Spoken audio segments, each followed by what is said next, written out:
ওই যে ফেসবুকের এমপি ছিল না আমার দেশে ব্যারিস্টার সুমন, না হলে পরিস্থিতি এমন হবে, পরিণতি এমন হবে শেষে যে এখন আদালতে কান দিচ্ছে। লোকেরা জিজ্ঞেস করলো, সাংবাদিকরা জিজ্ঞেস করলো যে আপনি কান দেন কেন?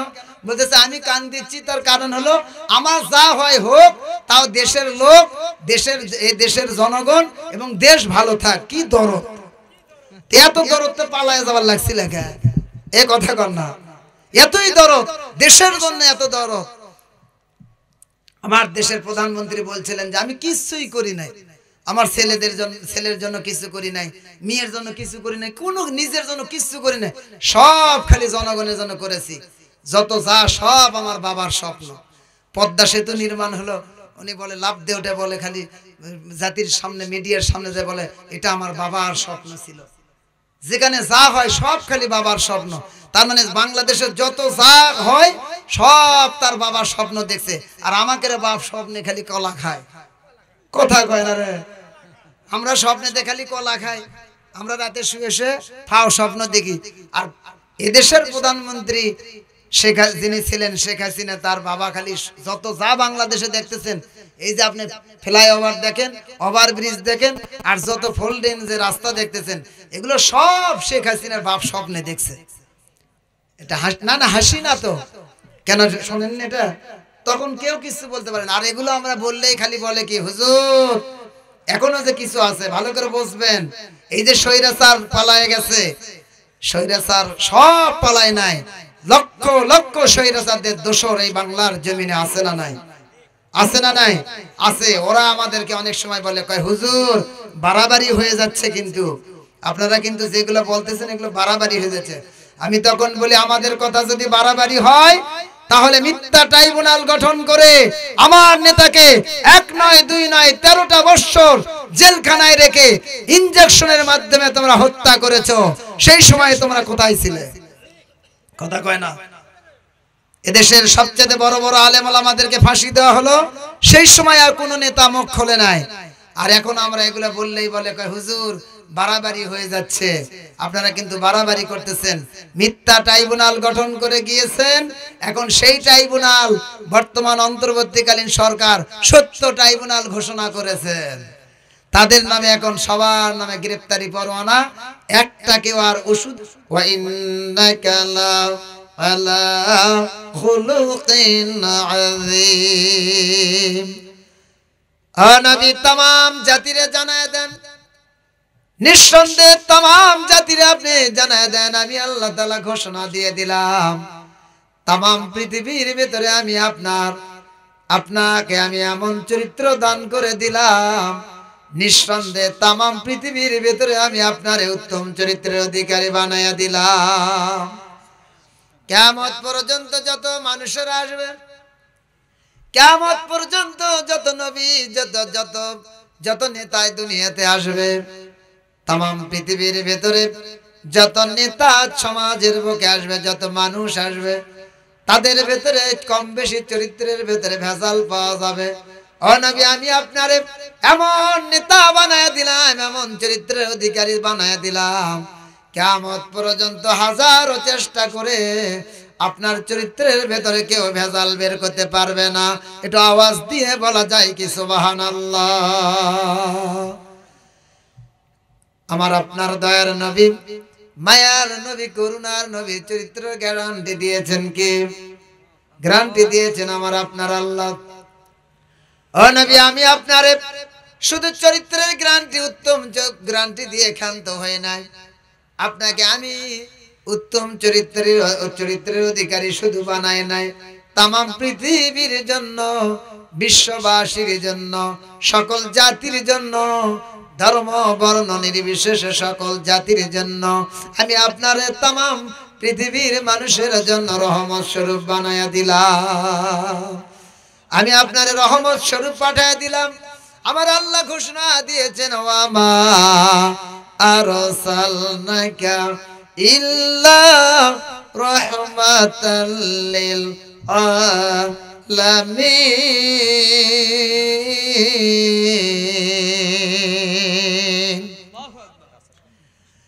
तमाम পৃথিবীর বুকে আমি আপনারে আমি রহমত স্বরূপ পাঠায় দিলাম, গোটা বিশ্ববাসীর জন্য আমি আপনারে রহমত স্বরূপ পাঠায় দিলাম। আমি আপনাকে এমন রহমত বানায় দিলাম, পৃথিবীতে অসংখ্য নেতা আসবে। নেতা যদি কোরআন সুন্নাহর বাইরে হয় তাহলে নেতা হবে আমার আপনার জন্য গজব। আর নেতা যদি কোরআন সুন্নাহ ভিত্তিক হয় ও নেতা হবে তামাম পৃথিবীর মানুষের জন্য রহমত। একটু আওয়াজ দিয়ে বলা যায় কি সুবহানাল্লাহ। আমার আল্লাহ ঘোষণা দিয়ে দিলেন, তাই তো জানায় দিয়েছেন নবী তামাম পৃথিবীর মানুষের জন্য করে আমি আপনার রহমত স্বরূপ পাঠায়া দিলাম। পৃথিবীতে এমন কোন নবী নেই, এমন কোন নবী রাসূল নাই আমার আল্লাহ পাঠায় নাই যেই নবীদেরকে আমার আল্লাহ তাআলা নিয়ামত দান করে নাই। এক এক নবীকে, এক এক পয়গম্বরকে আমার আল্লাহ তাআলা আলাদা আলাদা নিয়ামত দান করেছেন। আওয়াজ দিয়ে বলা যায় কি সুবহানাল্লাহ। এমন কোন নবী নাই যেই নবীকে আমার আল্লাহ তাআলা নিয়ামত দান করে নাই। আমার আল্লাহ তাআলা মূসা নবীরে এমন নিয়ামত দান করেছেন। মূসা নবী আমার আল্লাহ তাআলার নিয়ামতে আমার আল্লাহর সাথে কথা বলেছেন।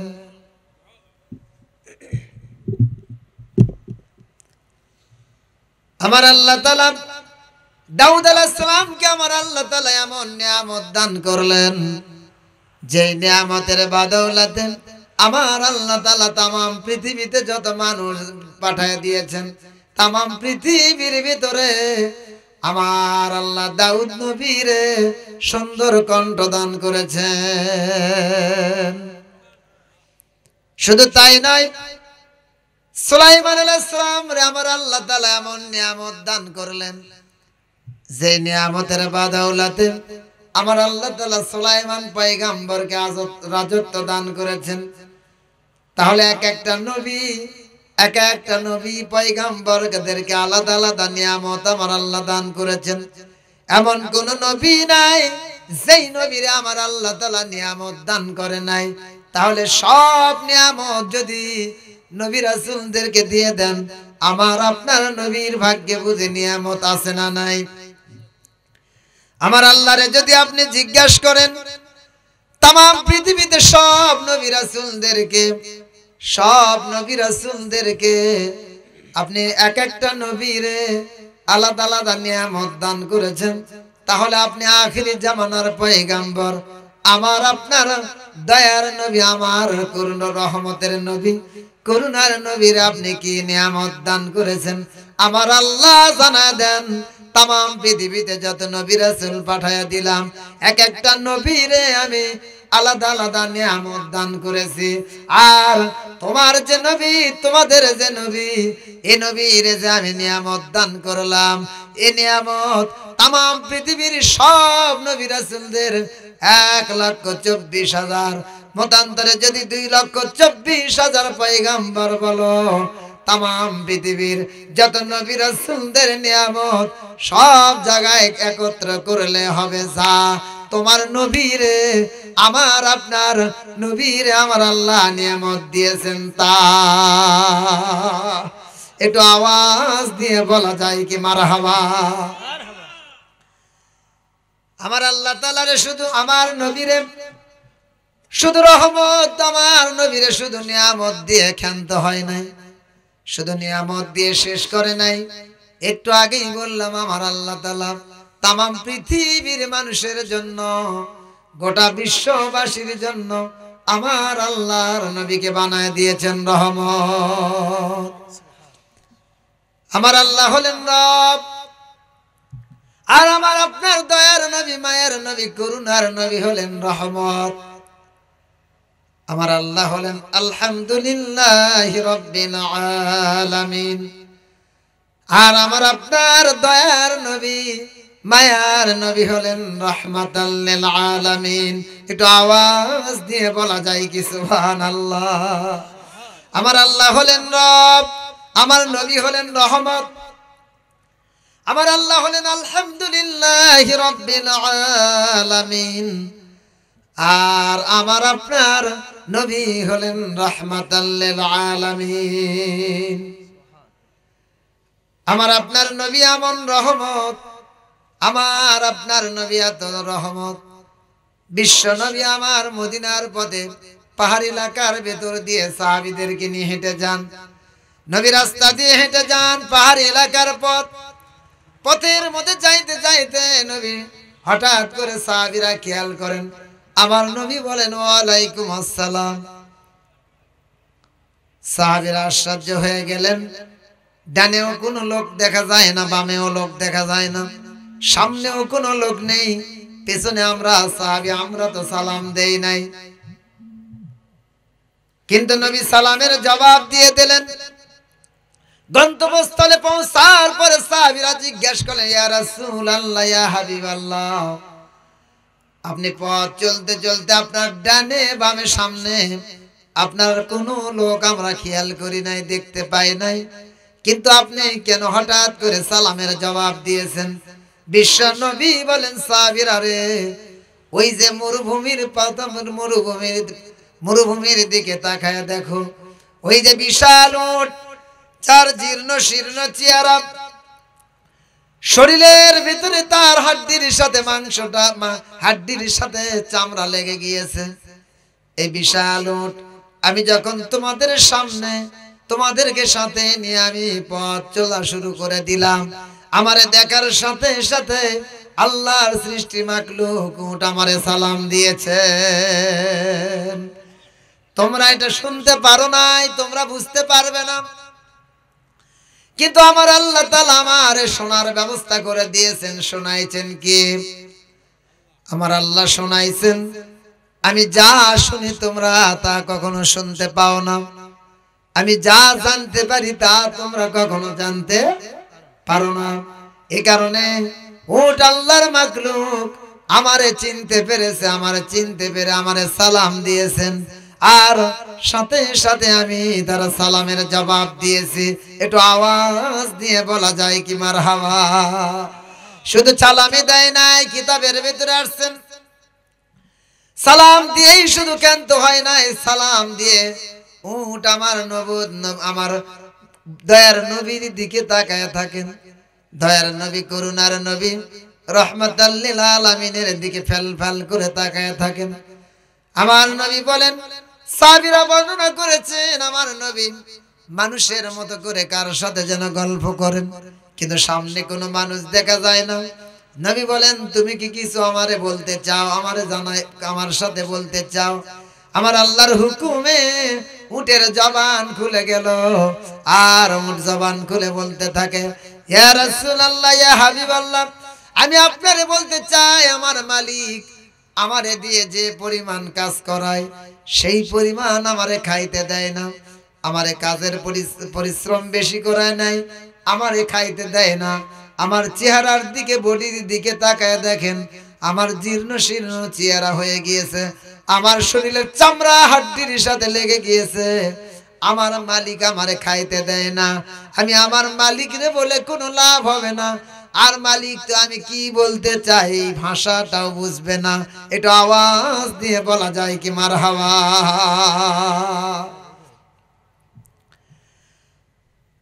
আমি কি বলতে চাই এটা বুঝবে না, আমার মালিক আমার ভাষা বুঝবে না, আর হবে না, ফায়দায় হবে না। আমার যে সমস্যা, এই সমস্যার কথা বলার পরে মালিকের কাছে কোনো সমাধান হবে না।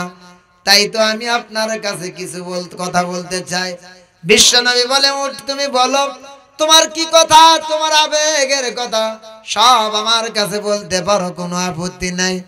আল্লাহর নবীর এই অনুমতি পাওয়ার পরে উঠ বলে, নবী গো, আমার মালিক এই মরুভূমি এলাকার ভেতর থেকে ওই পাহাড়ি ঝর্ণা থেকে আমার পিঠে করে পানি বহন করে, আর বাগানে পানি, খেজুরের বাগানে পানিগুলো পৌঁছায় দেয়।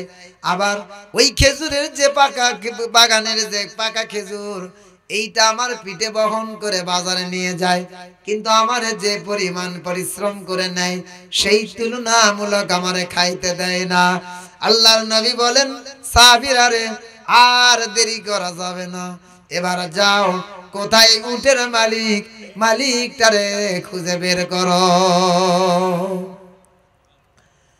সাহাবীরা উটের মালিকরে খুঁজে বের করলেন। বিশ্ব নবীর সাহাবী, আমার নবীর সাহাবীরা এবার উটের মালিক রে বলেন, আখিরি জামানার নবী আপনারে সালাম দিয়েছেন, আপনাকে আহ্বান করেছেন। উটের মালিক শাসা করে এসে লাব্বাইকা ইয়া রাসূলুল্লাহ ইয়া হাবিবাল্লাহ, আসসালাতু ওয়াসসালামু আলাইকা ইয়া রাসূলুল্লাহ। উটের মালিক বলে, ইয়া রাসূলুল্লাহ ইয়া হাবিবাল্লাহ, আপনি কি আমারে ডেকেছেন? বলে, হ্যাঁ ডেকেছি। কেন আপনি আমারে ডেকেছেন? আপনি কি আমাকে আপনার দরবারে আসতে হাজির হইতে বলেছেন? বলে, হ্যাঁ। আল্লাহর নবী বলে, উটের মালিক, আমি জানতে চাই এই উট থেকে আপনি কি পরিশ্রম করে নেন, কি পরিমাণ পরিশ্রম করে নেন? উটের মালিক বলে, ইয়া রাসূলুল্লাহ ইয়া হাবিবাল্লাহ, আমি ওই পাহাড়ি ঝর্ণা থেকে উটের পিঠে করে পানি বহন করে নিয়ে এসে আমার পাশের আমার খেজুরের বাগানে আমি পানিগুলো দেই। এরপরে আবার এই বাগানের খেজুর, পাকা খেজুরগুলো উটের পিঠে করে আমি বাজারে নিয়ে যাই। বিশ্ব নবী বলেন, উটের মালিক রে, আমি দিনের নবী বলে দিলাম, আজ থেকে তুমি কি যেই পরিমাণ কাজ করে নাও, আমি জানতে চাই তুমি কি উটরে খাইতে দাও না? সাহাবী বলে, ইয়া রাসূলুল্লাহ, উটের মালিক বলে, ইয়া রাসূলুল্লাহ ইয়া হাবিবাল্লাহ, আমি যেই পরিমাণ কাজ করাই নেই সেই পরিমাণ খাইতে দেই না। তার কারণ হলো, আমার বাড়িতে যদি 100 চুলা জ্বলে, এক বেলা যদি একবার যদি চুলা জ্বলে, সামনে আর 3 বার আমার বাড়িতে কোনো চুলা জ্বলে না। ইয়া রাসূলুল্লাহ ইয়া হাবিবাল্লাহ, আমার পরিবারের সদস্যরাই খাইতে পায় না, আমার পরিবারের সদস্যরাই না খেয়ে থাকে, আমি নিজে খাইতে পাই না, আমি উটরে কেমনে খাইতে দেব? তাই তো আমি উটের কাছ থেকে যে পরিশ্রম করে নেই, যেই পরিমাণ পরিশ্রম করে নেই সেই পরিমাণ আমি খাইতে দিতে পারি না। আল্লাহর নবী বলে, উটের মালিক রে, আমি বিশ্ব নবীর কাছে এসে আমার কাছে অভিযোগ করেছে, আমি বলে গেলাম আজ থেকে উটের পরিশ্রম কমায়া দেবে, আর উটরে সাধ্য মোতাবেক খাইতে দেবে। একটু জবান খুলে বলা যায় কি মারহাবা? উট আমার নবীরে চেনে, তাই তো উট যে সমস্যায় পড়েছেন, বেকায়দায় আছেন, এ কারণে আমার নবীর কাছে অভিযোগ করেন, আমার নবী সমাধান করে দেন। উটের মালিক রে, আমি বিশ্ব নবী বলে দিলাম, আজ থেকে উটের পরিশ্রম কমায়া দেবে, আর তোমার সাধ্য মোতাবেক উটরে মাঝে মাঝে খাইতে দেবে। আমার আপনার দয়ার নবী, আমার আপনার নবী কত তামাম পৃথিবীর মানুষের জন্য রহমত। শুধু মানুষের জন্য নয়, এই পৃথিবীর যত মাখলুক, তামাম পৃথিবীর সমস্ত মাখলুকের জন্য আমার আল্লাহর নবীর আমার আল্লাহ রহমত স্বরূপ পাঠাইয়া দিয়েছেন। একটু আওয়াজ দিয়ে বলা যায় কি মারহাবা? একটু জিকির করেন, লা ইলাহা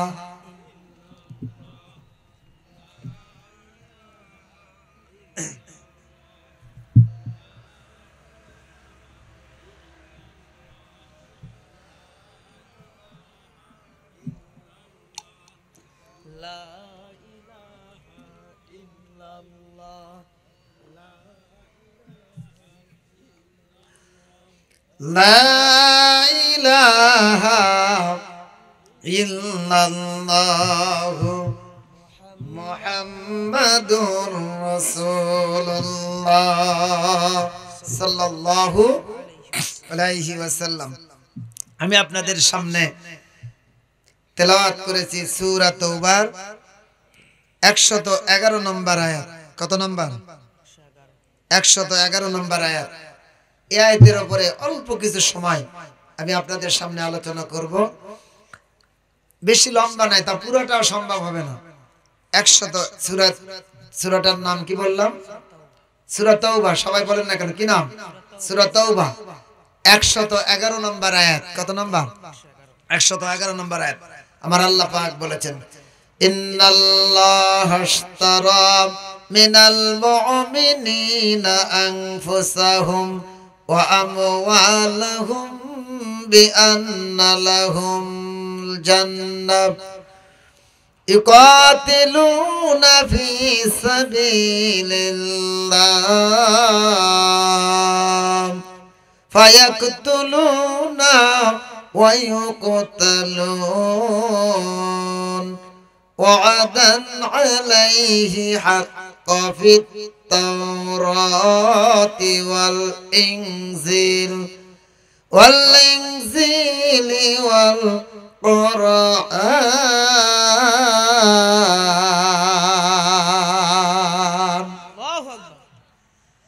ইন্নাল্লাহা নিশ্চয় আল্লাহ তাআলা ইন্নাল্লাহা আস্তারা মিনাল মুমিনিনা আনফুসাহুম ওয়া আমওয়ালাহুম বিআন্না লাহুমুল জান্নাহ। আমার আল্লাহ ঘোষণা দিয়ে দেন নবী গো, तमाम পৃথিবীর মুমিনেরা, এই পৃথিবীর যারা মুমিন, যারা ঈমানদার, ওরা জান আর মালের বিনিময়ে জান্নাতকে কিনে নিয়েছেন। আওয়াজ দিয়ে বলা যায় কি সুবহানাল্লাহ। কিসের বিনিময়? জান আর মালের বিনিময়। আল্লাহ জানায় দেন নবী গো, নিশ্চয় মুমিনেরা জান আর মালের বিনিময়ে জান্নাতকে কিনে নিয়েছেন। তার মানে আমার আল্লাহ তাআলা জান্নাত বিক্রয় করে দিয়েছেন মুমিনদের কাছে। কথা কন, আমার আল্লাহ তাআলা জান্নাত বিক্রয় করেছেন মুমিনদের কাছে, জান্নাত বিক্রয় করেছেন বিনিময় জান আর মাল। একটু জবান খুলে বলা লাগবে, প্রথম নাম্বার কি? জান আর মাল দিয়ে, জান আর মালের বিনিময় আমার আল্লাহ জান্নাতকে বিক্রয় করে দিয়েছেন। আর এই পৃথিবীর যারা মুমিন, যারা মুত্তাকি, ওরা জান আর মালের বিনিময়ে আমার আল্লাহর কাছ থেকে জান্নাত কিনেছে। জান আর মালের বিনিময়ে জান্নাতকে কিনেছেন। এই কথাটা কার? আমার আল্লাহ বলেছেন এটা জান আর মালের বিনিময়ে। আর তারা কি করে? ইউকাতিলুনা ফি সাবিলিল্লাহ। যারা মুমিন এরা শুধু জান আর মালের বিনিময়ে জান্নাত কিনে নিয়ে ক্ষান্ত হয় নাই। তাদের লক্ষণ কি? ইউকাতিলুনা ফি সাবিলিল্লাহ। আর তারা লড়াই করে, সংগ্রাম করে আল্লাহর রাস্তায়। ওরা আল্লাহর রাস্তায় সংগ্রাম করে। ফায়াকতুলুনা ওয়া ইয়াকতুলুন, তারা মারে ও মরে, তারা মারে আবার মরে। ওয়াদান আলাইহি হাক্কা, এইটা হলো আমার আল্লাহর পক্ষ থেকে ওয়াদা। আল্লাহর ওয়াদা হলো সত্য না মিথ্যা? সত্য। ওয়াদান আলাইহি হাক্কা, আর এই ওয়াদাটা হলো আল্লাহর পক্ষ থেকে সত্য।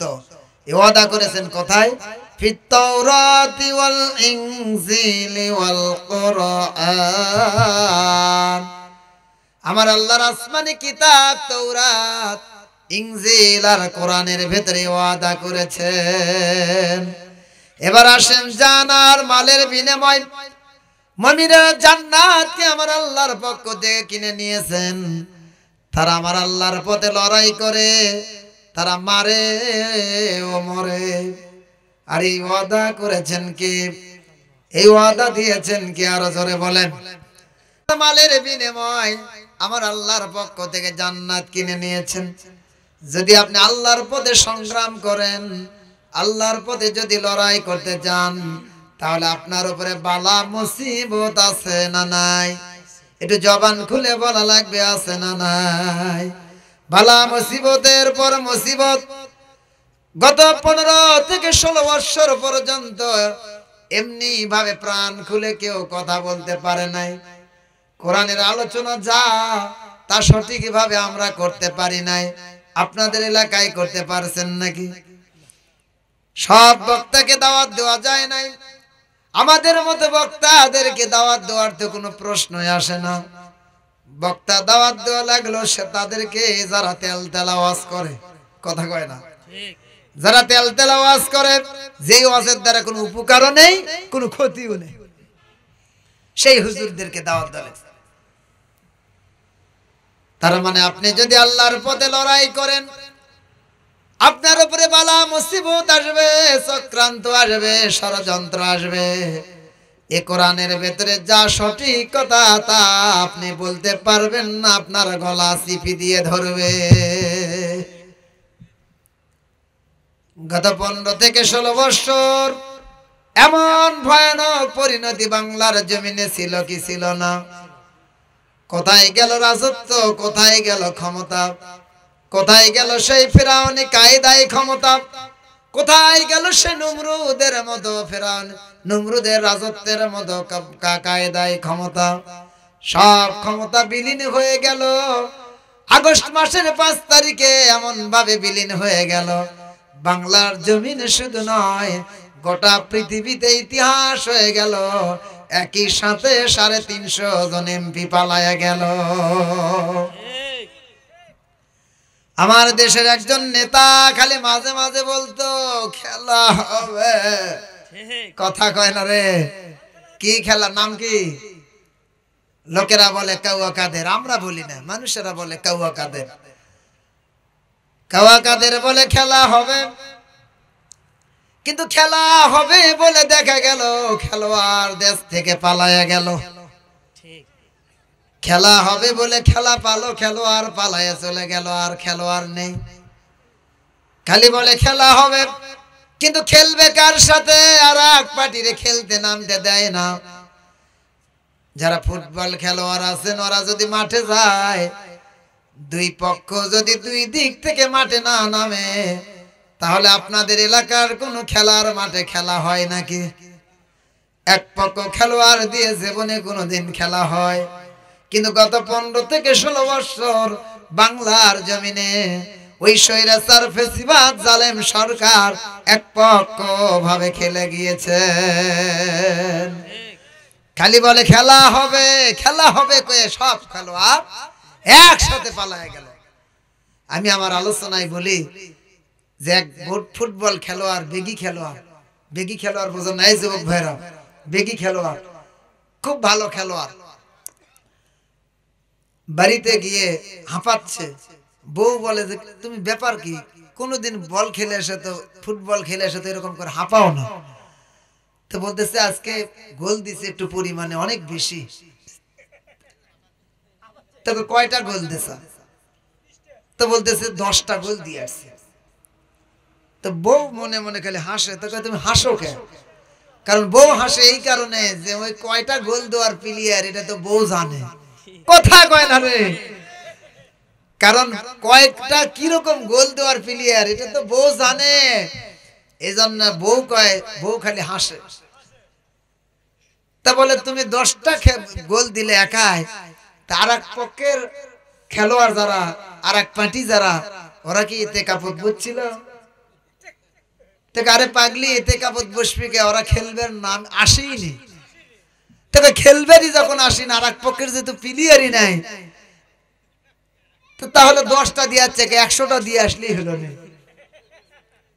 হাসি না? এই হলো বাংলাদেশের কাউয়া কাদেরের চরিত্র। খালি বলে খেলা হবে, কিন্তু আর পার্টিদেরকে খেলতে নামতে দেয় না, কাউকে খেলতে নামতে দেয় না।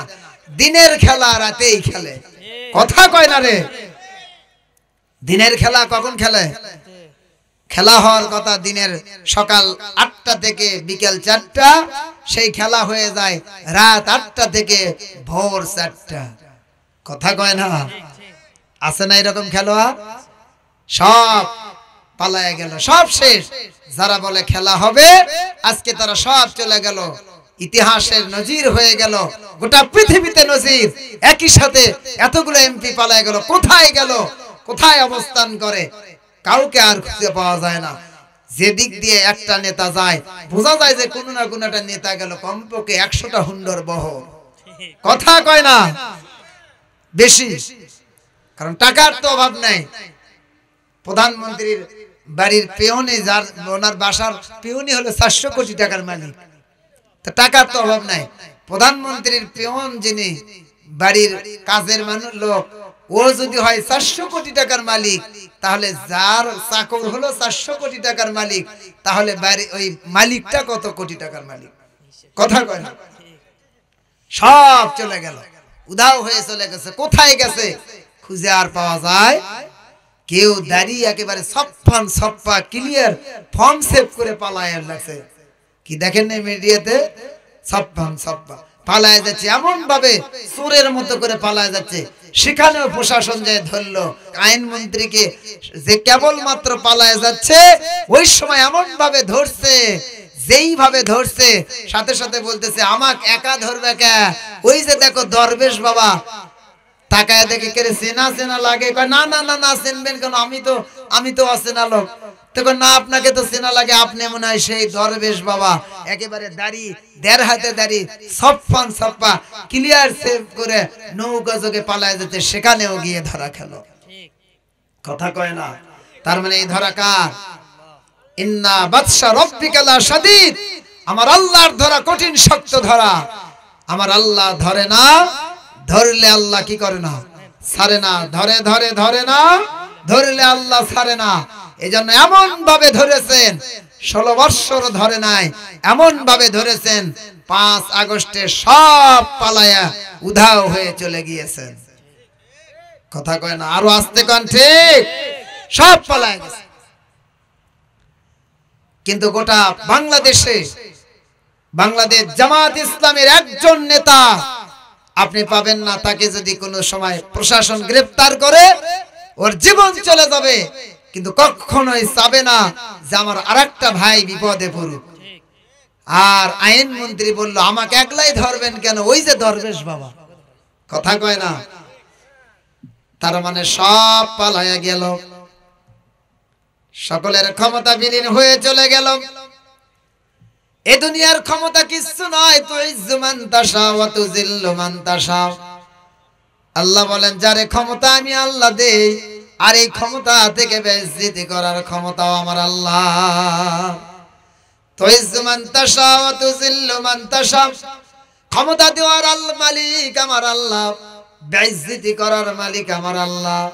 এমন ভাবে বসেছিল ক্ষমতায়, মনে হয় যেন 41 সাল পর্যন্ত রেজিস্ট্রি অফিস থেকে দলিল করে নিয়েছিল। আর যাবে না, কারুর স্থান নেই।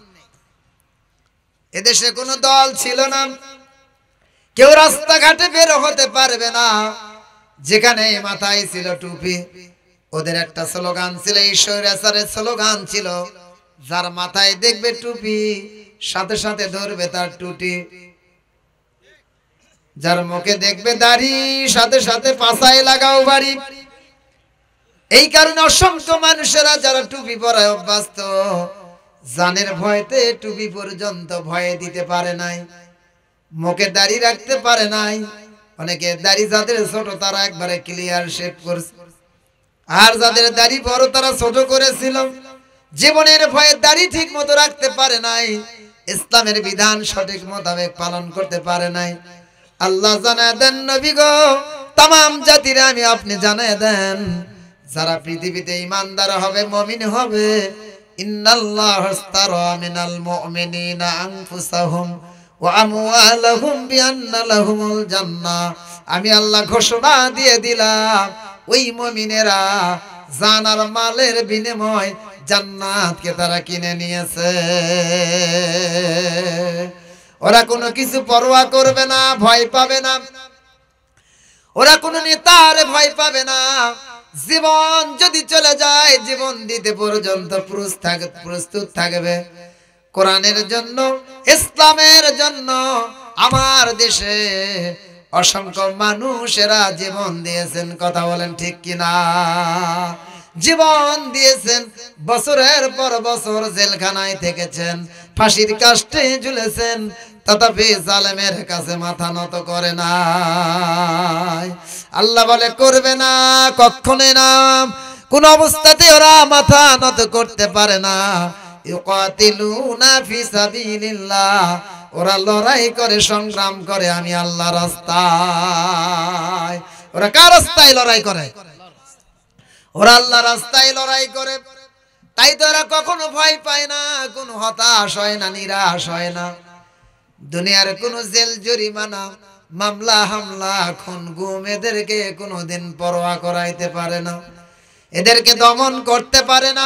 দুনিয়ার যত মামলা, দুনিয়ার যত জেল জরিমানা গুণ সব যদি ওদের মাথার উপরে চাপায়া দেয়, ওরা সব সময়ের জন্য ওরা তাওয়াক্কুল করে একমাত্র আমার আল্লাহর কাছে।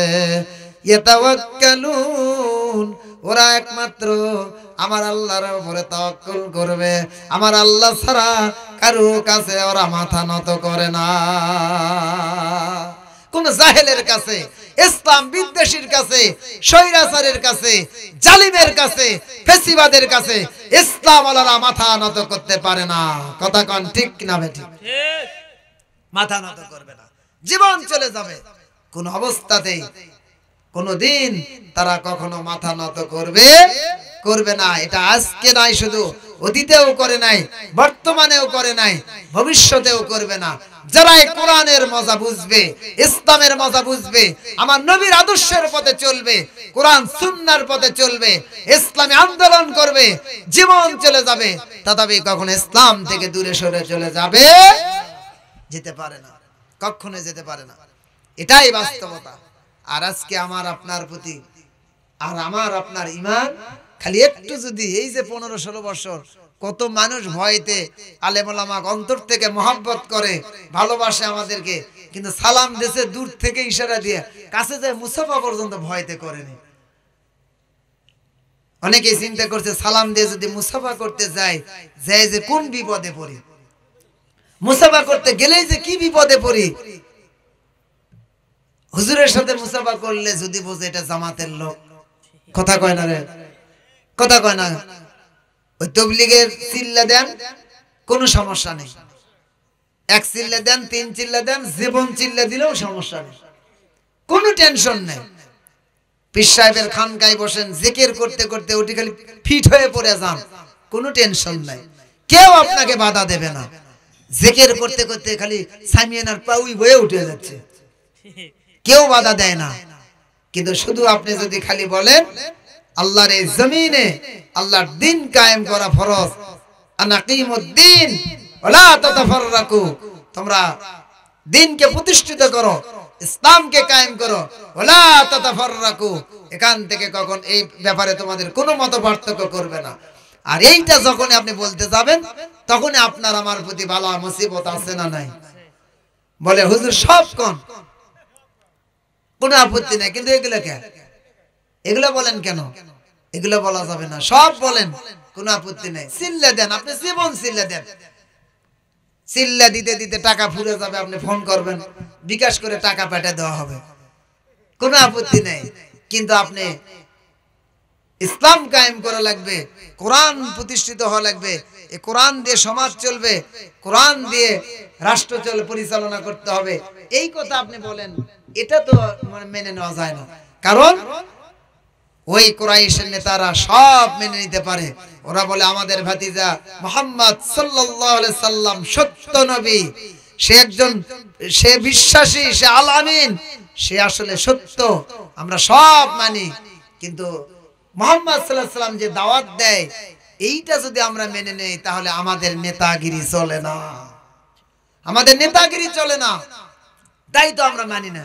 আমরা সব মেনে নিতে পারি, কিন্তু আমাদের কাছ থেকে নেতৃত্ব চলে যাক এইটা আমরা কখনো মেনে নিতে পারি না, এটা আমাদের মেনে নেওয়া যায় না। কারণ আমার আপনার নবী ওই আবু জেহেল, উতবা, সাইবা, মুগিরা, ওরা যে নির্যাতন জুলুম অত্যাচার করলো, এত অত্যাচার করার পরে ওদেরকে জিজ্ঞেস করা হলো তোমরা যে এত জুলুম অত্যাচার করো, তোমাদের ভাতিজা আসলে সত্যবাদী না মিথ্যাবাদী? ওরাই সাক্ষ্য দিয়েছে যে আমাদের ভাতিজা কি সত্যবাদী।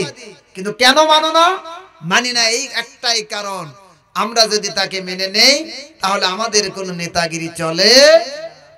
কারণ আমার নবী হলেন, আমার নবী এমন নবী যে নবী দোয়া করতে দেরি কবুল হতে দেরি হয় না। একটু আওয়াজ দিয়ে বলা যায় কি সুবহানাল্লাহ? আল্লাহর নবী হযরতে আনাস সাহাবী, কিতাবের ভিতরে আছেন হযরতে আনাস বিশ্ব নবীর 1 নয় 2 নয় 10টা বছর আমার নবীর দরবারে খেদমত করেছেন। কয় বছর? 10 বছর আমার নবী হযরতে আনাস ইবনে মালিক আমার নবীর দরবারে আমার নবীর খেদমত করেছেন খাদেম হিসেবে। আল্লাহর নবী বলে, আনাস রে, ও আনাস, আমি তোমার কাছে একটা কথা বলতে চাই রে আনাস। আজকে আমার মনটা ভালো, আমার মন বলে দেয় আমি আল্লাহর কাছে যা দোয়া করব আমার আল্লাহ সাথে সাথে কবুল করে নেবেন। একটু আওয়াজ দিয়ে বলা যায় কি সুবহানাল্লাহ। আমার আপনার নবী, আমার আপনার দয়ার নবী, আমার আপনার মায়ের নবী, এমন রহমতের নবী, যেই নবী দোয়া করতে দেরি হয় কবুল হতে দেরি হয় না। আর আমি আপনি দোয়া যদি করি, দোয়া করা হয় কিন্তু কবুল হওয়ার কোনো গ্যারান্টি আছে নাকি? দোয়া কবুলের কোনো গ্যারান্টি নেই। নবী দোয়া করেছেন সাথে সাথেই কবুল হয়ে যায়। নবী বলে, আনাস রে, 10টি বছর ধরে তুমি আমার খেদমত করেছো রে আনাস, তুমি যদি যা চাও আমি আল্লাহর কাছে এই মুহূর্তে তাই দোয়া করে দেব। তুমি চাইতে দেরি হবে, আমি আল্লাহর নবী দোয়া করতে দেরি হবে, কবুল হতে দেরি হবে না। আওয়াজ দিয়ে বলা যায় কি মারহাবা। আনাস চিন্তা করলেন এটা লাকি চাষ। হযরত আনাস বলে, ইয়া রাসূলুল্লাহ, ইয়া হাবিবাল্লাহ, সত্যই কি তাই? আমি যা চাবো তাই কি পাবো? সত্যই কি তাই? আপনি কি হাসা বলছেন? আল্লাহর নবী বলে, আনাস রে, আমি সত্যই বলছি রে আনাস, তুমি এই মুহূর্তে যা চাইবে তাই পাবে। আমি তোমার জন্য আমার আল্লাহর কাছে দোয়া করে দেব। হযরত আনাস বলে, ইয়া রাসূলুল্লাহ, ইয়া হাবিবাল্লাহ, দুনিয়ার জীবনে আমি আপনার খাদেম হিসেবে কাজ করেছি 1 নয় 2 নয় 10টি বছর। কত বছর? 1 নয় 2 নয় 10টি বছর ধরে আপনি নবীর আমি খেদমত করলাম, খাদেম হিসেবে কাজ করলাম। আমার দুনিয়ার কোনো চাওয়া পাওয়া নাই নবী গো। আমি আমার জন্য, আপনি আমার জন্য আমার মালিকের কাছে আল্লাহর কাছে দোয়া করে দেন। আমি দুনিয়ায় যেমনি আপনার খাদেম ছিলাম তেমনি ভাবে আমি আপনার পরকালের জিন্দেগিতেও খাদেম হতে চাই। একটু আওয়াজ দিয়ে বলা যায় কি মারহাবা। আল্লাহর নবী বলে, আনাস, তুমি আমার দুনিয়াতে খাদেম ছিলে, পরকালের জিন্দেগিতেও তুমি খাদেম হতে চাও, কিন্তু তুমি আমার খাদেমগিরি করবে কখন? তুমি আনাসের সাথে আমার আল্লাহ তাআলা শত শত খাদেম দিয়ে দেবেন। জোরে বলেন মারহাবা। ও আনাস, তুমি জান্নাতি, আর তুমি জান্নাতি হওয়ার কারণে তোমার জন্য আমার আল্লাহ তাআলা শত শত খাদেম নিযুক্ত করে দেবেন। ওই খাদেমেরা তোমার খেদমত করবে, আর এই সময় তুমি আমার কেমনে খেদমত করবে?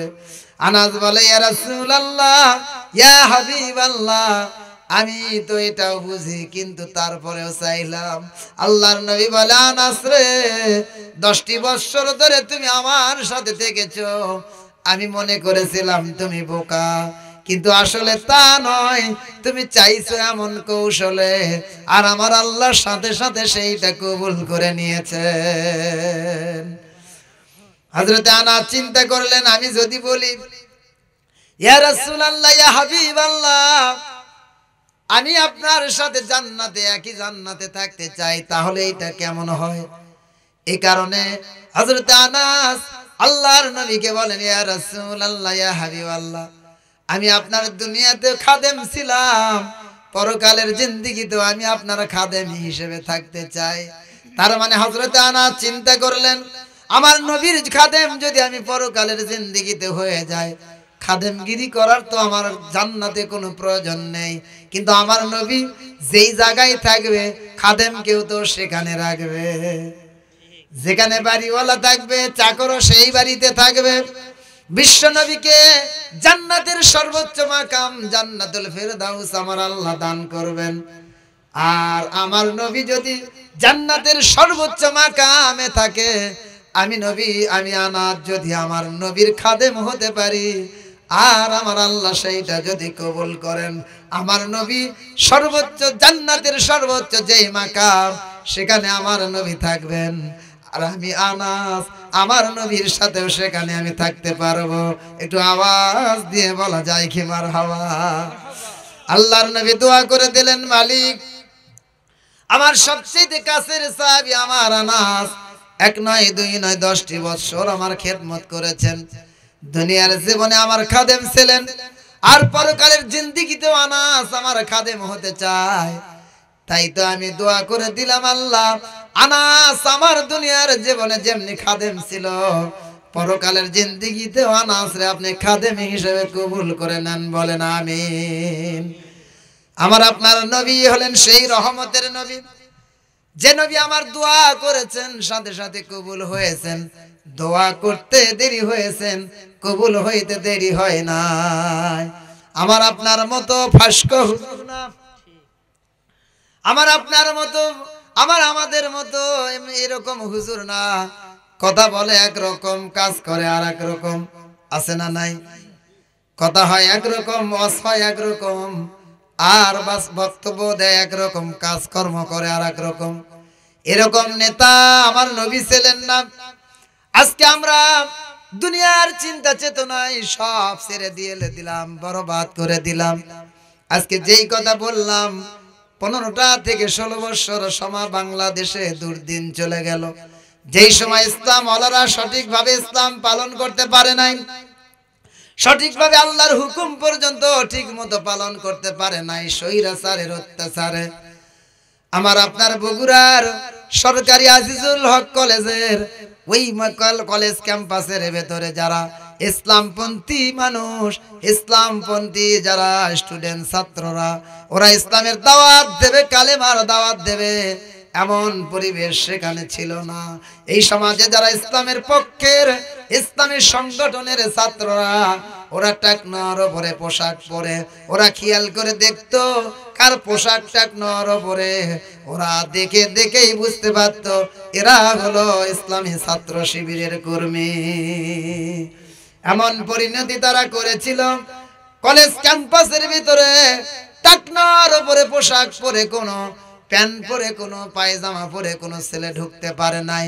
আর সেখানে ভালো কাজ তো দূরের কথা, ওই কলেজ ক্যাম্পাসে কোনো 15টা থেকে 16 বছর কোরআনের মাহফিল করতে পারে নাই। সেই বগুড়ার আজিজুল হক কলেজ ক্যাম্পাসে এখন কনসার্ট চলল, এখন কলেজে কনসার্ট। আর সে কনসার্ট করতে গিয়ে আবার মারা গেছে কয়জন? 2 জন মারা গেল। 15 থেকে 16 বছর কোরআনের দাওয়াত দেওয়া যায় নাই, কোরআনের মাহফিল করতে দেয় নাই, তাফসীর মাহফিল করবে কলেজ ক্যাম্পাসে, এইটাও করতে পারে নাই। কিন্তু সেখানে বর্তমানে কনসার্ট করতে গিয়ে 2 জন মারা গেল। আমরা প্রশাসনকে বলতে চাই, দুর্দিন যারা যেই স্বৈরাচার এতদিন ছিল, যে জালেম ফেসিবাদ, জালেম সরকারের অত্যাচারে ইসলামের দাওয়াত দেওয়া যায় নাই। কলেজ ক্যাম্পাসে ইসলামী ছাত্র শিবিরের ছেলেরা কালেমার দাওয়াত দিতে পারে নাই। সেই ক্যাম্পাসের ভেতরে কেমন করে, কোন দুঃসাহসে ওরা কনসার্ট করার সাহস পায়? শুধু কনসার্টই করে নাই, এমন বেহায়াপনা যেটা বাস্তবতার আলোকে যারা ইন্টারনেট চালান তারা দেখেছে। এটা যত দ্রুত শুধু আজিজুল হক কলেজ নয়, সারা বাংলাদেশের সমস্ত কলেজ ক্যাম্পাস গুলোতে এরকম পরিবেশ দূর হয়ে যাওয়া দরকার। বলেন আমিন, আরো জোরে বলেন আমিন। এজন্য আসেন, ইসলাম তথা কোরআন সুন্নাহ মোতাবেক যদি জীবন যাপন করতে চান, তাহলে যে কথা বলছিলাম, আমার আপনার প্রতি বালা মুসিবত আসবে, আছে না নাই? আছে না নাই? বালা মুসিবতের শেষ নাই, সব সময়ের জন্য আমার আপনার প্রতি বালা মুসিবত, জুলুম অত্যাচার আসবে। শুধু তাই নয়, এমন ভাবে ইসলাম ওয়ালাদেরকে জীবন যাপন করতে হয়েছে, দাঁড়ায় আছেন এক জায়গায়, দৌড়ে এসে বলতেছে, এই শোনেন, এই আব্দুর রহিমকে চেনেন? প্রশাসন বলতেছে আব্দুর রহিমকে চেনেন? এখন আব্দুর রহিম 5 ওয়াক্ত নামাজ পড়ে, কোরআন সুন্নাহ মোতাবেক জীবন যাপন করে, ইসলামী আন্দোলন করে, কেমনে বলে যে আমি আব্দুর রহিম? যদি বলে আমি আব্দুর রহিম, তাহলে কায়দা না বেকায়দা? বেকায়দা। আবার যদি বলে যে না আমি তো আব্দুর রহিম না, তাহলে মিথ্যে হয়ে যায়। এই কারণে আস্তে করে ডান দিকে 1 ধাপ বা 2 ধাপ সরে বলে যে একটু আগেই এখানেই আব্দুর রহিম ছিল। সুবহানাল্লাহ কোন। এত কৌশল, এত হিকমত করে 15 থেকে 16 বছর ইসলাম ওয়ালাদেরকে চলতে হয়েছে। আল্লাহ ওয়ালাদের এমন ভাবে, এভাবে জুলুম অত্যাচারের শিকার হয়ে চলতে হয়েছে। এরকম জুলুম অত্যাচার ওই নমরুদ করেছিল, ওই হামান করেছে, ফিরাউন করেছে। আজকে তারা আছে? কথা কয় না, আছে তারা? নাই। আপনার দেশে যারা জুলুম করেছে তারা আজকে কোথায়? সব পালায় গেছে, কেউ আর এই দেশে নাই। নমরুদকে সবাই সিজদা করলো, এমনকি তার জন্মদাতা পিতা আজর পর্যন্ত সিজদা করলো, সব সিজদা করছে, কিন্তু একমাত্র সিজদা করে নাই। সেটা কি? আমার আপনার পিতা সাইয়্যিদিনা হযরত ইব্রাহিম আলাইহিস সালাম, একজন শুধু সিজদা করে নাই। সংবাদ সাথে সাথে ছড়ে গেল, কে সিজদা করে নাই? বলে ইব্রাহিম। কেন সিজদা করলো না? ব্যাপারটা কি? আর কেন মূর্তি পূজা করতে আসলো না? তার বাবা বললেন, আমার ছেলে অসুস্থ, আমি মূর্তি পূজা করার জন্য আসতে বলেছি, কিন্তু আমার ছেলে ইব্রাহিম বলেছে আমি অসুস্থ, আমার যাওয়া সম্ভব না। তাই নাকি? ঠিক আছে, কিন্তু কিছুদিন পরে তেলতেলা গোয়েন্দার সমাজে আছে না নাই? কথা কয় না? এতদিন এই যে 15-16 বছর তেলতেলা গোয়েন্দার সমাজে ছিল না? আমরা কোথায় জীবন যাপন করি, কোন জায়গায় অবস্থান করি, কোন জায়গায় কি করি, সব খবর উপরে পৌঁছে যায়। এই তেলতেলা গোয়েন্দাররা সংবাদ দিয়ে দিল, নমরুদ, ও জাহাপানা, ইব্রাহিম অসুস্থ ছিল না। তার বাবা যে বলল অসুস্থ, সে আসলে অসুস্থ ছিল না, মূর্তি পূজায় আসবে না, আপনারে সিজদা করবে না, তাই তো সে অসুস্থর অজুহাত দেখাইছে, প্রকৃতভাবে সে অসুস্থ ছিল না। নমরুদ বললেন, সাথে সাথে আইন জারি করলেন, যাও, আর দেরি করা যাবে না, এবার ইব্রাহিমকে অ্যারেস্ট করো। খুব ভালো করে বুঝবেন, এই যে অ্যারেস্ট, গ্রেফতার, এটা আজকে নয়। আমার আপনার যিনি জাতির পিতাকে, কথা কয় না, জাতির পিতাকে হযরত ইব্রাহিম আলাইহিস সালাম, এই যে 15-16 বছর জাতির পিতা যেটা ছিল এটা না, কিন্তু 15-16 বছর জাতির পিতা পরীক্ষাতে যেটা লিখছে এইটা না। জাতির পিতা ইব্রাহিম আলাইহিস সালাম, ওনাকে গ্রেফতারের জন্য গ্রেফতারি পরোয়ানা জারি হয়ে গেল। নমরুদ বলল, যাও গ্রেফতার করে নিয়ে এসো। এবার নমরুদের লোকেরা মুসলমান, বগুড়ার মুসলমান, এবার নমরুদের লোকেরা, প্রশাসনের বাইরেরা দলবল সহ নমরুদ এবার ইব্রাহিম আলাইহিস সালামের বাড়ির চতুর্দিকে ঘেরাও করলেন। চতুর্দিকে ঘেরাও হয়ে গেল, সাথে সাথে চতুর্দিকে ঘেরাও করার পরে দরজায় করাঘাত পরে বলে, কে? বলে, আমরা প্রশাসনের লোক, নমরুদের পক্ষ থেকে এসেছি, আপনার গ্রেফতারি পরোয়ানা, আপনাকে যেতে হবে। এই প্রশাসনের সামনে সামনে নমরুদ হেঁটে যায়, সামনে সামনে প্রশাসন যায়, পেছনে পেছনে নমরুদ চলে যায়। ইতিহাসের দিকে তাকান মুসলমান, আপনার বাংলাদেশে যে স্বৈরাচার সরকার, জালেম সরকার 14 থেকে 15 বছর থেকে গেল, নিজস্ব কোনো পাওয়ার ক্ষমতা নেই, প্রশাসন দিয়ে তারা টিকে থাকলো। সামনে প্রশাসন বের হয়ে যায়, তারপরে পেছনে পেছনে তারা হেঁটে যায়, প্রশাসন ছাড়া এক ধাপ ফালানোর মতো সাহস তাদের ছিল না। সামনে প্রশাসন যায়, পিছে পিছে পিছে পিছে নমরুদ যায়। এবার চতুর্দিকে ঘেরাও করা হলো। হযরত ইব্রাহিম আলাইহিস সালাম বলে, কে? বলে, আমরা নমরুদের লোক, এদেশের যিনি, এই এলাকার যিনি খোদা, সেই খোদা আমাদের সাথে, আমরা এসেছি আপনাকে গ্রেফতার করার জন্য, আপনাকে যেতে হবে, আপনাকে গ্রেফতার করা হবে, আপনাকে ধরে নিয়ে যাওয়া হবে। আল্লাহর নবী হযরত ইব্রাহিম আলাইহিস সালাম বলে, না না না, আমাকে ধরতে হবে না, আমাকে ধরে নিয়ে যেতে হবে না, আমি নিজে একাই চলে যাব। আজকে ইসলামওয়ালাদেরকে আপনারা দেখেছেন, যখন গ্রেফতার করেছেন, ধরে নিতে হয় নাই, বাধা লাগে নাই, সাথে সাথে স্বেচ্ছায় বের হয়ে চলে গিয়েছেন। কারণ তারা চুরি করে নাই, ডাকাতি করে নাই। জেলখানায় যেতে হবে একটাই কারণ, আল্লাহর জমিনে আল্লাহর দ্বীনকে কায়েম করতে চাওয়া, কালেমার দাওয়াত দেওয়া, এটাই হলো অপরাধ। হযরত ইব্রাহিম আলাইহিস সালাম বলেন, আমাকে ধরা লাগবে না, আমি একাই চলে যাব, সামনের দিকে একাই যাব, বাঁধতে হবে না। এবার নমরুদ বলে, ইব্রাহিম, আমি তোমার কাছে জানতে চাই, তুমি নাকি আমারে খোদা বলে মানো না? আল্লাহর নবী হযরত ইব্রাহিম বলে, কে বলছেন?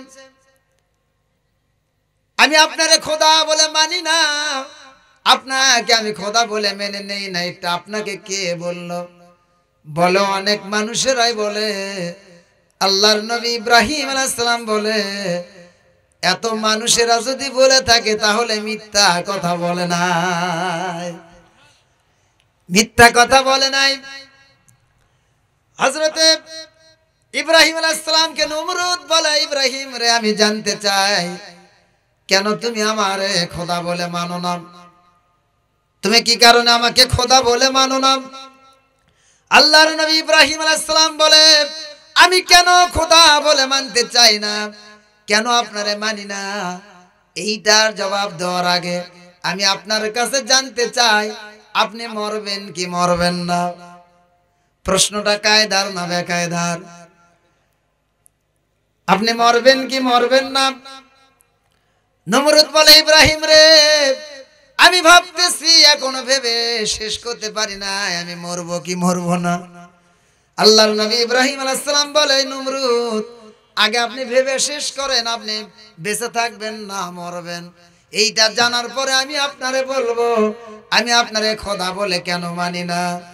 কিছুক্ষণ পরে নমরুদ বলে, ইব্রাহিম ও ইব্রাহিম আমার ভাবা শেষ, আমি চিন্তা করে দেখলাম মানুষ হিসেবে যেহেতু জন্মেছি, যদি আমি এলাকার খোদা, নমরুদ খোদা না গাধা? কথা কয় না, গাধা, আস্ত গাধা। আমি যদি ওই এলাকার খোদা, তথাপি আমি মানুষ হিসেবে যেহেতু জন্মেছি, আমি চিন্তা ভাবনা করে দেখলাম একদিন মরতেই হবে। আল্লাহর নবী ইব্রাহিম আলাইহিস সালাম বলে, নমরুদ আর আমার জবাব দেওয়ার প্রয়োজন নেই, আপনার প্রশ্নের জবাব আপনার মাধ্যমে এসে গিয়েছে। একটা কথা জেনে রেখে দেন, যিনি আমার আল্লাহ, যিনি খোদা, যিনি আমার রব, তিনি কোনোদিন মরে, কথা কয় না, তিনি কোনোদিন মরতে পারে না, তিনি কোনোদিন ঘুমাইতে পারে না। ঘুম তো দূরের কথা, আয়াতুল কুরসির ভিতরে পাবেন, ঘুম তো দূরের কথা, আমার আল্লাহর তন্দ্রাও পর্যন্ত লাগে না। এটা আওয়াজ দিয়ে বলা যায় কি মারহাবা, তন্দ্রাও লাগে না। নমরুদ আর আমার কাছে আপনার প্রশ্নের জবাব দেওয়ার কোনো প্রয়োজন নেই, আমার প্রশ্নের জবাব আপনার মাধ্যমে হয়ে গেছে। সেইটা হলো, যিনি হলেন খোদা, যিনি হলেন রব, যিনি আসমান আর জমিনের মালিক, কিয়ামত পর্যন্ত তিনি কখনো মরতে পারে না। আর যিনি যে মরবে, যার মরণ হয়, তিনি কোনোদিন খোদা হতে, আর যে মরবে তাকে আমি কোনোদিন আমার মতো জাতির পিতা ইব্রাহিম আলাইহিস সালাম কোনোদিন তারে খোদা বলে মানতে পারে না। একটু জিকির করেন লা ইলাহা ইল্লাল্লাহ, জোরে লা ইলাহা ইল্লাল্লাহ,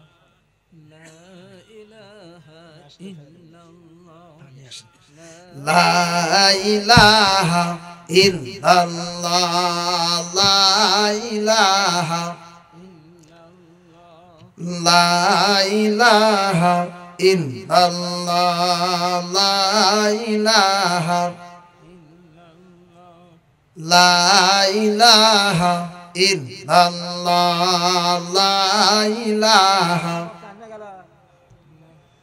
লা ইলাহা ইল্লাল্লাহ, লা ইলাহা ইল্লাল্লাহ, মুহাম্মাদুর রাসূলুল্লাহ সাল্লাল্লাহু আলাইহি ওয়াসাল্লাম।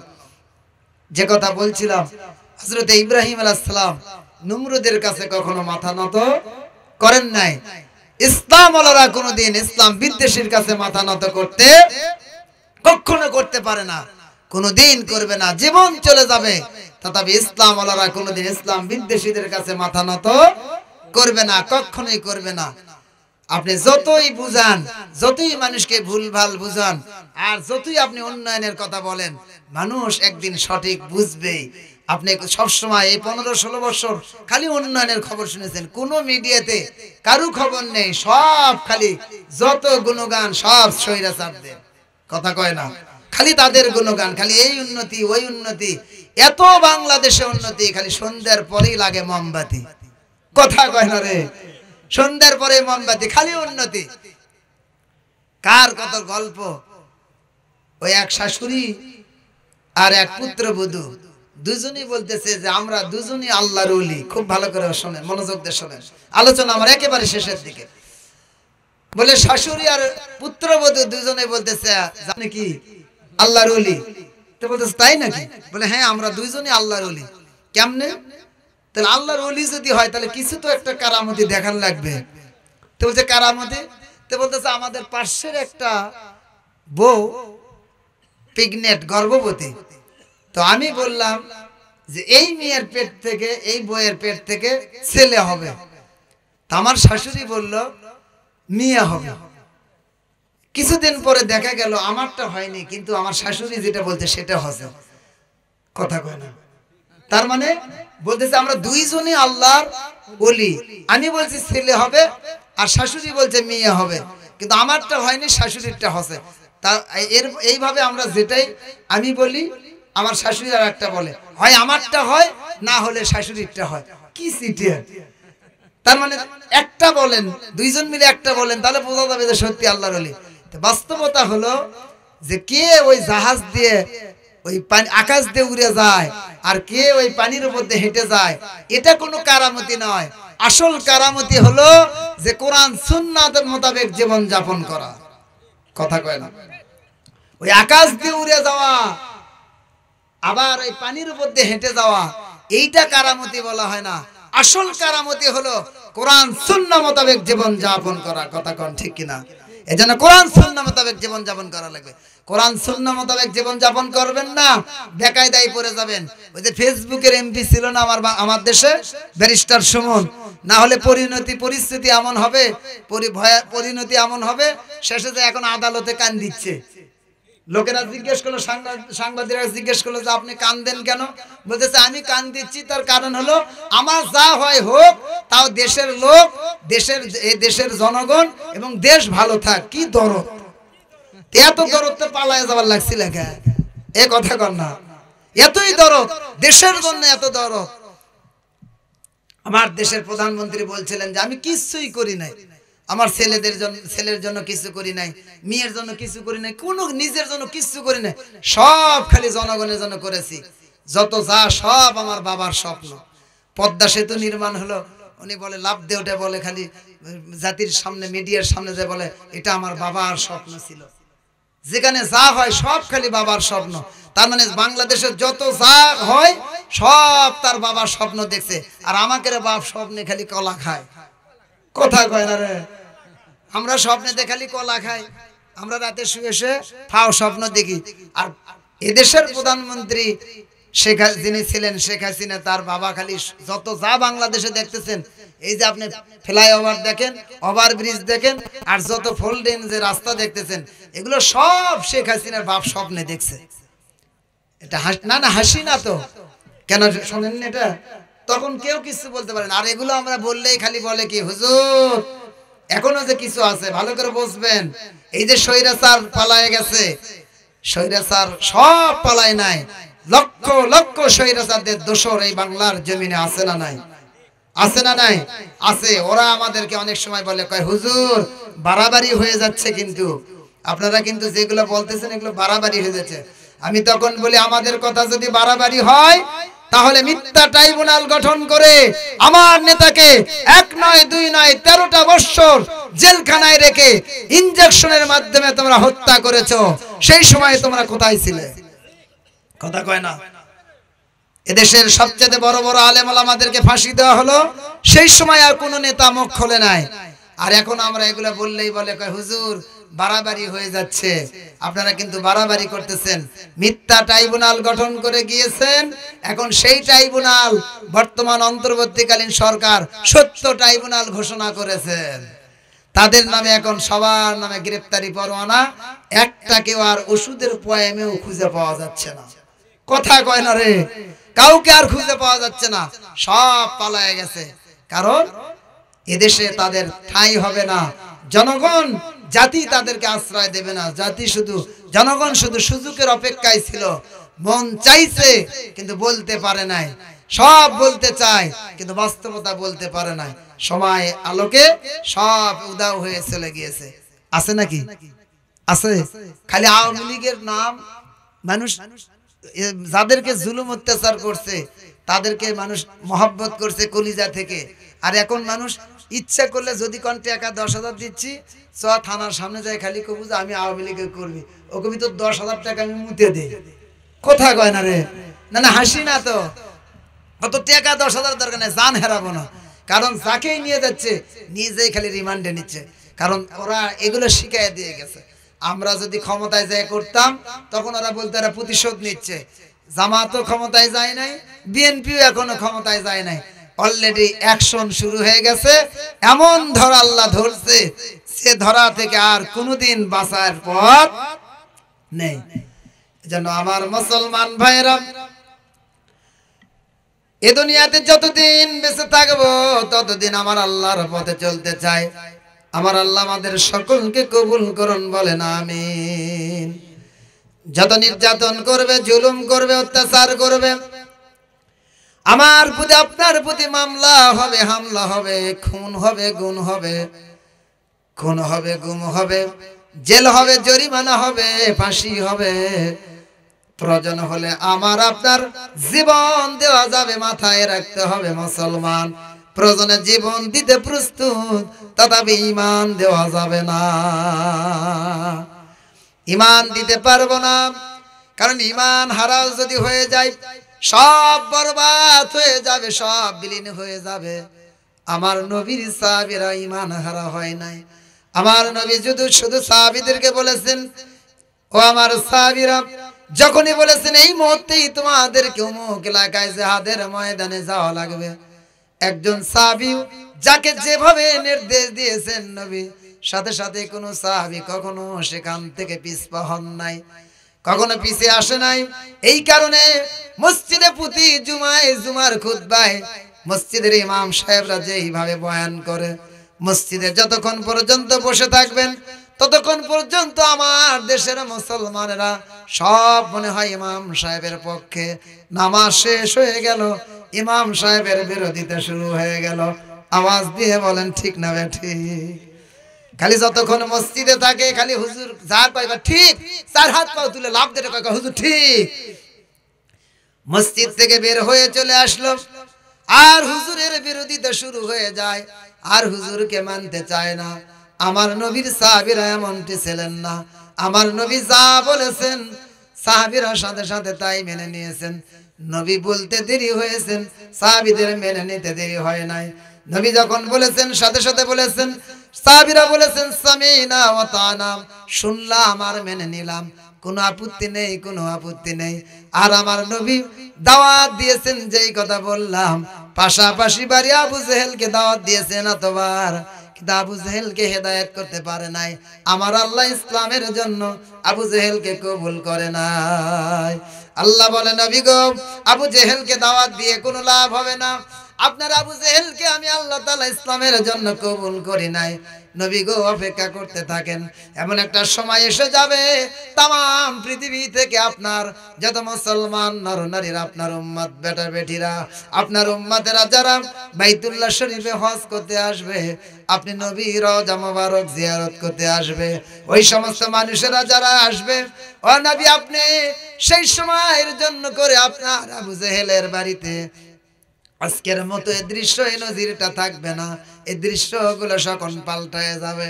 আবু জেহেলের বাড়িতে হাজার হাজার পেশাব পায়খানা, টয়লেট, বাথরুম হবে। কিয়ামত পর্যন্ত আপনার যত উম্মতেরা মক্কা মদিনায় আসবে, বাইতুল্লাহ শরীফ জিয়ারত করতে আসবে, তাওয়াফ করতে আসবে, আপনি নবীর রওজা মোবারক জিয়ারত করতে আসবে, ওই সমস্ত উম্মতেরা আবু জেহেলের বাড়িতে যখন আসবে, সাথে সাথে তারা সেখানে পেশাব পায়খানা করে যাবে। আবু জেহেলের বাড়িতে, তাই তো আবু জেহেলের বাড়িতে যে হাজী সাহেবরা আবু জেহেলের বাড়িতে যায়, পেশাব পায়খানার চাপ না থাকলেও কেন যেন পেটের মধ্যে খালি কিন কিন করে। তার মানে ইসলামের বিরোধিতা করেছ, ইসলামের বিরোধিতা করবে, নবীর বিরোধিতা করবে, আল্লাহওয়ালাদের বিরোধিতা করবে, তোমার কপালে থাকবে পেশাব আর পায়খানা।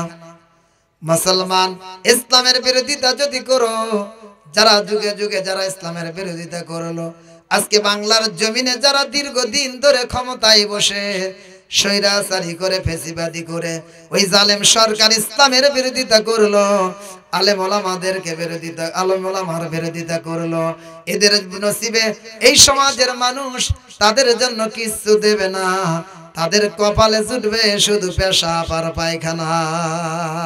আবু জেহেল যেমনি বিরোধিতা করেছে, লোকেরা বলে হুজুর এই যে এদের পতনের কারণটা কি, অনেকে জিজ্ঞেস করে হুজুর এইভাবে এরকম করে সব পালায় গেল, কোন সময় গেল, কেমনে গেল, কোনোদিন বোঝাও যায় না যে এরকম ঘটনা ঘটতে পারে, কারণটা কি?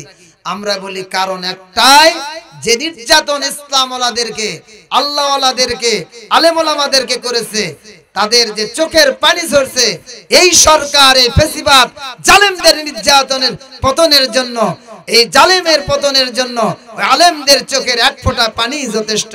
কথা কোন ঠিক কিনা? আর তাই তো পতন হয়েছে। লিল্লাহে তাকবীর, আল্লাহু আকবার, লিল্লাহে তাকবীর। প্রধান বক্তার আগমন।